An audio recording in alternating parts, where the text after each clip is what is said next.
Okay, after covering the end of the Second World War the other day with the bombings on Japan and the fall of Berlin against the Soviet Union or the Soviet Army, now we need to cover well, the most horrible part of the Second World War, if if it is even possible, because we have already talked about so many war crimes. We've watched a small video that tries to represent how horrible the battles were in the Pacific. They were also horrible everywhere. But while the Second World War was happening and it was being fought by the different armies, we also have to take into account that the Holocaust, a process of genocide, was happening in the territory controlled by the Axis powers. So, well, the Holocaust is also called the Shoah.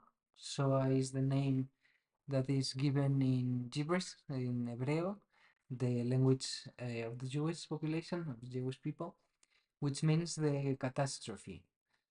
And we should define the Holocaust or the Shoah as the premeditated, oh my God, sorry, premeditated, planned, and systematic extermination of the Jewish communities in Europe.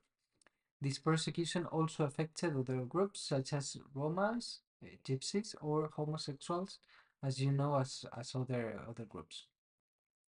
Now, well, the Holocaust is a genocide, which means that is to use the power of the state to eliminate one specific part of the population. But while the Holocaust was happening, we also have to take into account that a huge amount of people were taken to prisoner or labor camps. Labor camp in Spanish means campo de trabajo, but some the labor camps are different from the extermination camps.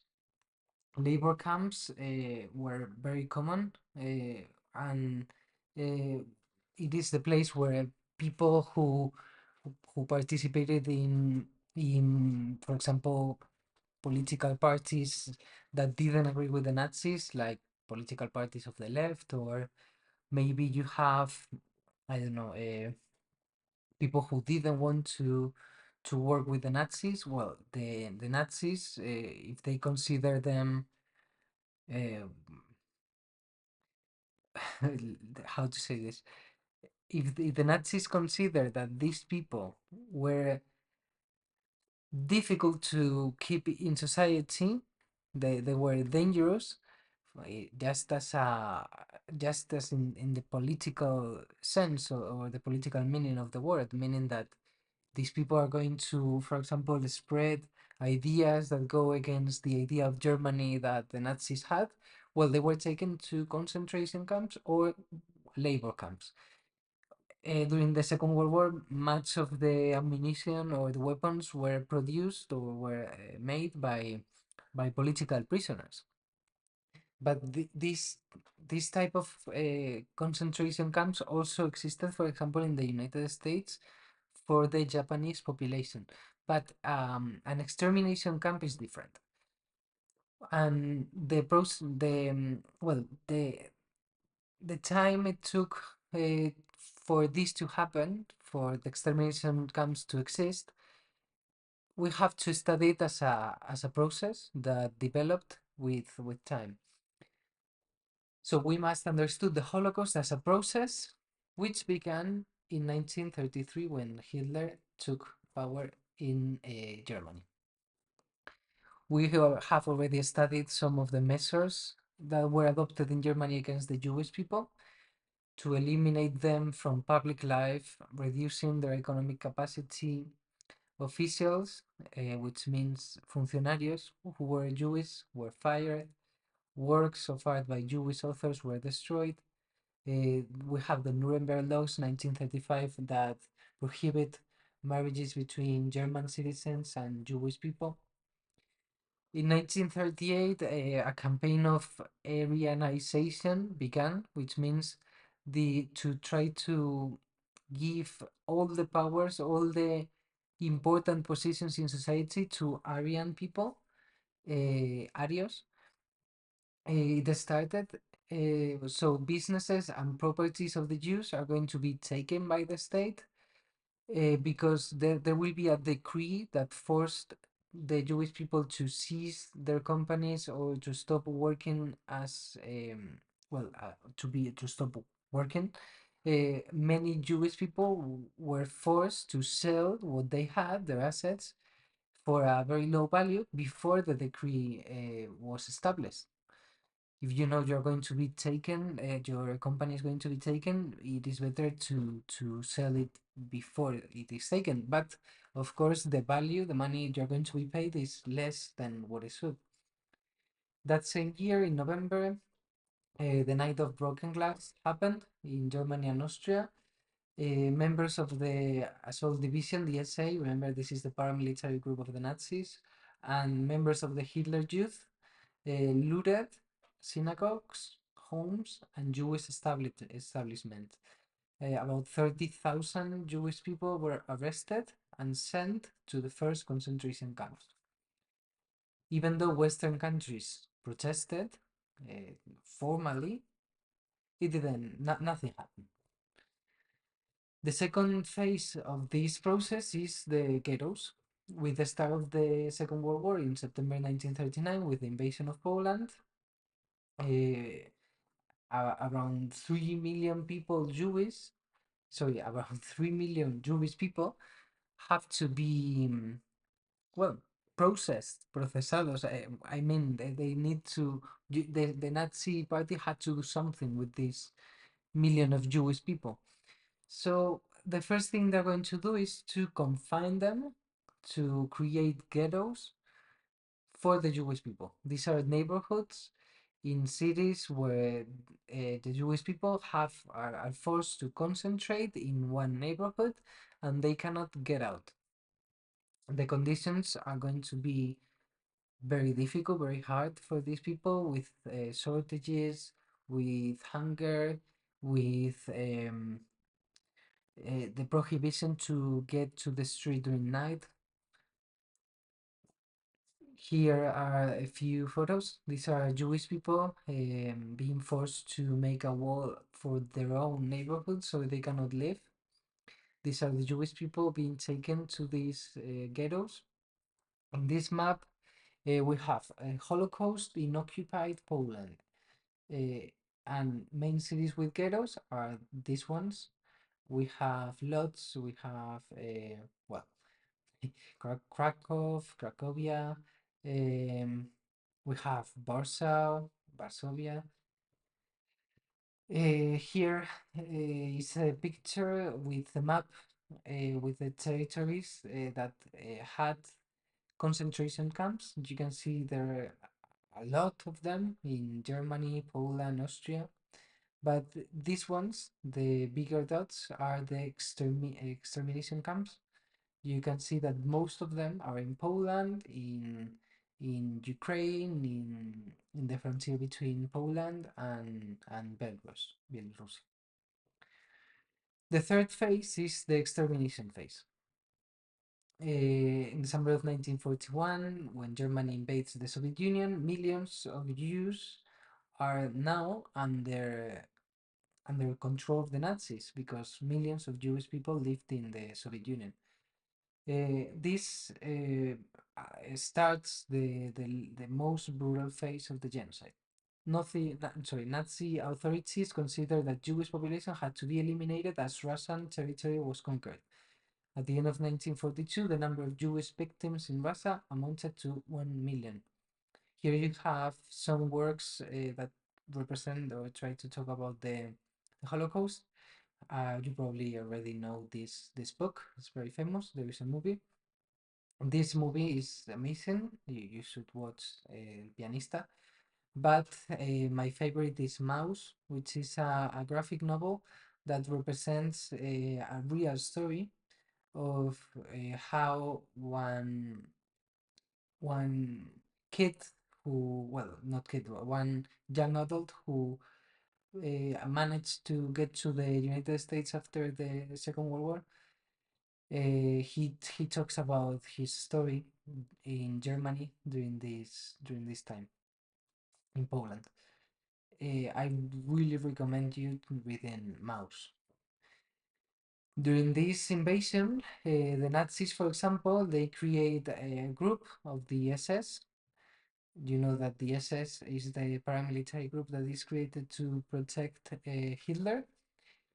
They create groups with the invasion of the Soviet Union who are just in charge of being death squads, escuadrones de la muerte.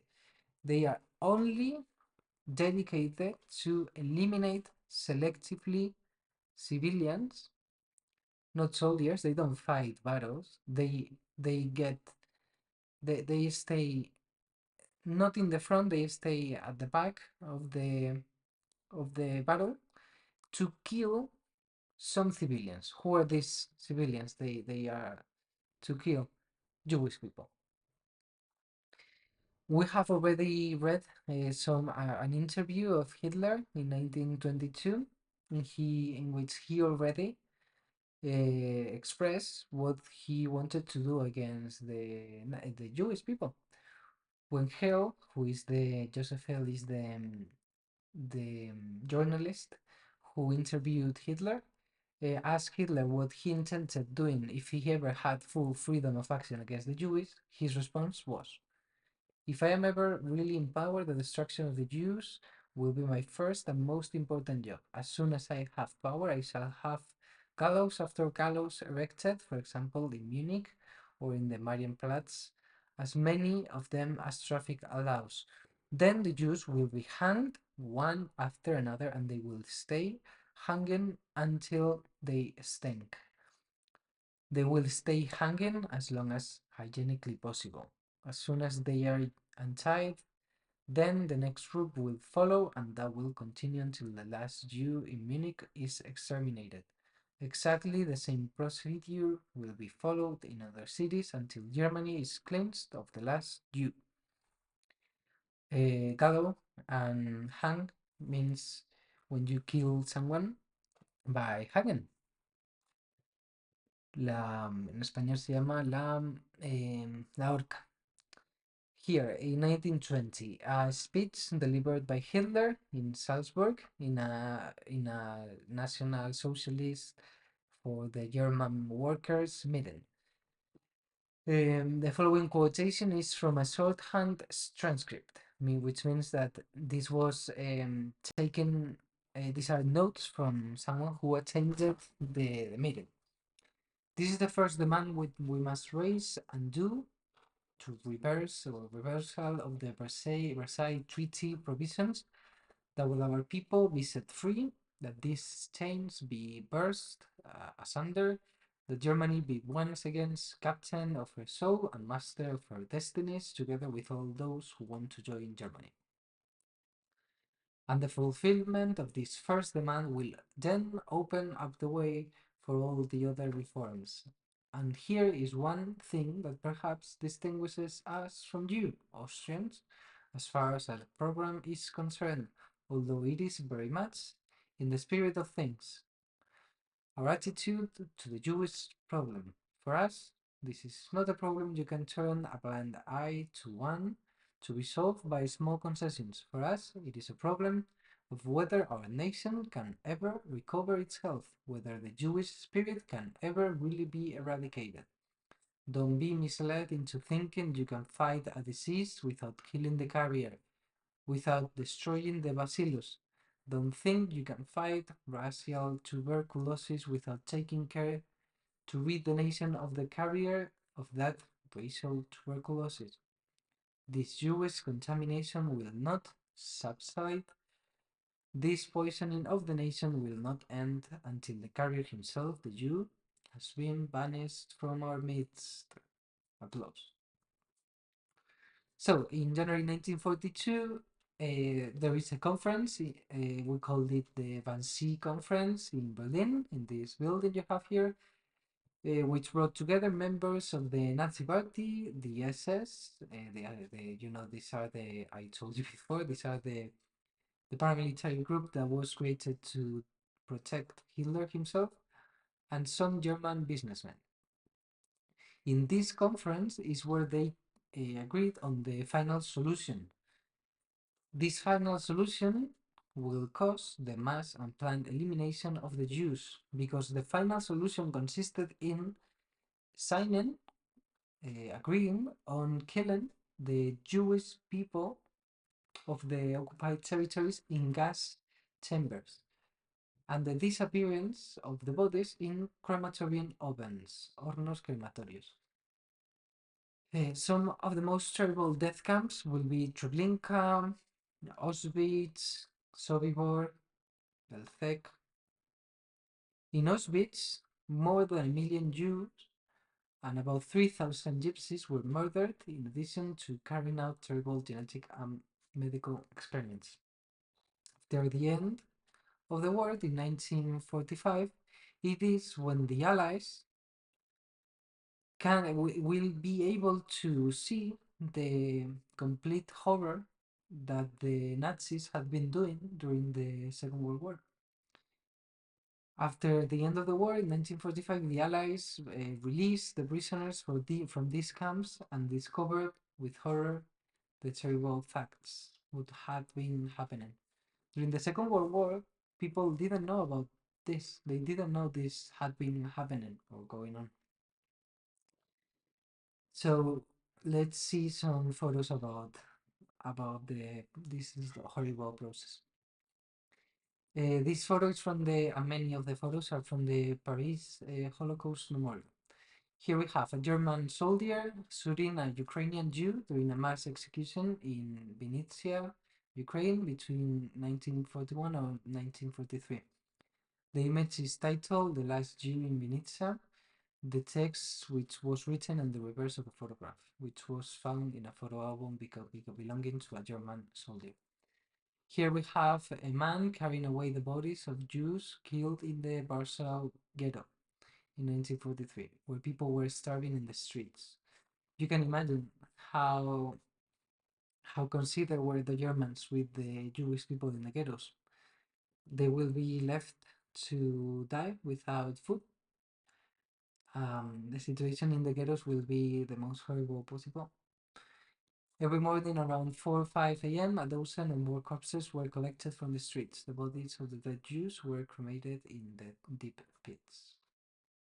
Here we have a group of Jews, including a small child, escorted from the Warsaw Ghetto by German soldiers in April 19, 1943. When the final solution is established, a big part of the Jewish people in the ghettos will be taken to labor and extermination camps.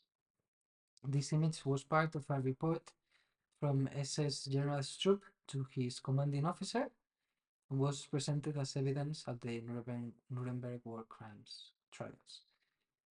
En español lo cuento rápido. Dice que la imagen fue parte de un reportaje, de un informe que realizó el general Stroop de la SS al que era su jefe, su oficial en comando, en comandancia, y más tarde será utilizada para los juicios que se llevaron a cabo contra los crímenes de los nazis en Nuremberg.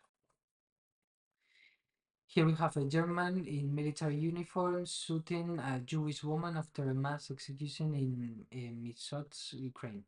In October 1942, the 1,700 people in the ghetto fought with Ukrainian auxiliaries and German policemen who wanted to eliminate the population.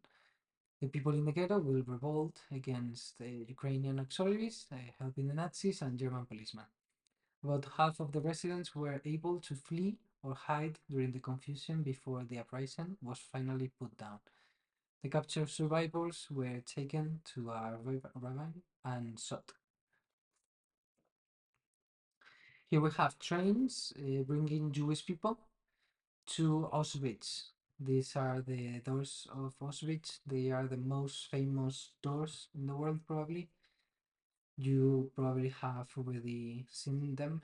They were what they will become famous because Auschwitz will be a clear icon or image of the horror that human is capable of.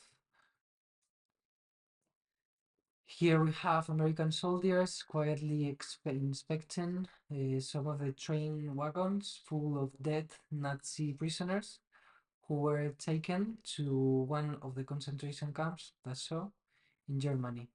These are people who were, well, the Nazis, when they left from the concentration camp of Dachau, they didn't open the doors, so these people, they will die of starvation in the trains. That is what the American soldiers found. Here we have an American soldier inspecting thousands of gold wedding rings taken from Jews by the Germans and hidden in the Heilbronn salt mines in May the 3rd, 1945. These are the wedding rings of gold that the Nazis were taken. They are stealing them. The same as happened with the golden teeth of many people. In this case, it's not in a concentration camp. It is in a Heilbronn salt mine. It is a working camp. They were taken as prisoners to work forcefully or by force in salt mines. You have three US soldiers looking at bodies stuffed into an oven in a crematorium in April 1945. After killing the people in the gas chambers, you probably know the story that the Jewish people were told that they were going to be soured, but instead of being soured, they were killed with gas. After killing them, the bodies were cremated in ovens, so it becomes even more difficult to study what happened. This is a pile of ashes and bones in the rubble of a day's murder of German prisoners by 88 soldiers at the Buchenwald concentration camp near Weimar in Germany, April 25th.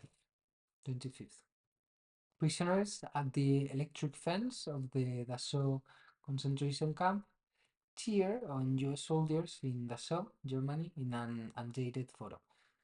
Some of them wear the blue and white striped prison uniform that is so famous. They decorated their huts with flag of all the nations they had secretly made while listening to the American Rainbow Division gunfire growing louder as it approached Dachau. This is a picture of the liberation of the concentration camps by the Allies. You will have a young man sitting on an overturned stool next to a burned body in the Thekla camp outside Leipzig in April 1945, after US troops entered Leipzig on April the 18th.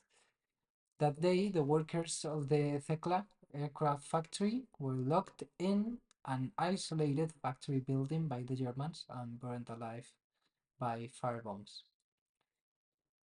This is what the Nazis did to many of the labor camps. Instead of freeing the um, the prisoners of war, they were killed. The Germans during this time preferred to kill. Well, at least the Nazis, they preferred to kill the prisoners that had been working at their factories than to liberate them. Some 300 prisoners died. Those who managed to escape died on barbed wire. Here you have it, en lo que en español se llama em, alambre de espina, barbed wire, or were executed by the Hitler Youth Movement, according to the report of an American captain. Here have hungry, near starvation prisoners posing in a concentration camp at Ebensee, Austria, on May the 7th, 1945. It can be said to have been used for scientific experiments. During this time, as the Jewish or the other prisoners were not considered even human, some, well, scientists probably not real scientists, use them to experiment in ways that are completely inhuman. Here you have a Russian survivor liberated by the US First Army's 3rd Armored Division, identifying a former camp guard who brutally beat prisoners on April 14th, 1945, at the Buchenwald concentration camp in Thuringia, Germany. It will happen that when the American and British and Australian armies arrive to the concentration camps, they will allow the some of the prisoners to identify people who will identify Nazi officers who had been especially cruel. Here you have German SS women removing the bodies of the victims of the Nazis from trucks at the Belsen concentration camp in Germany. Hunger and disease kill hundreds of thousands of people imprisoned in this field. The conditions were so horrible that it is not only the actual extermination, but also how the conditions allow diseases and hunger to kill many of the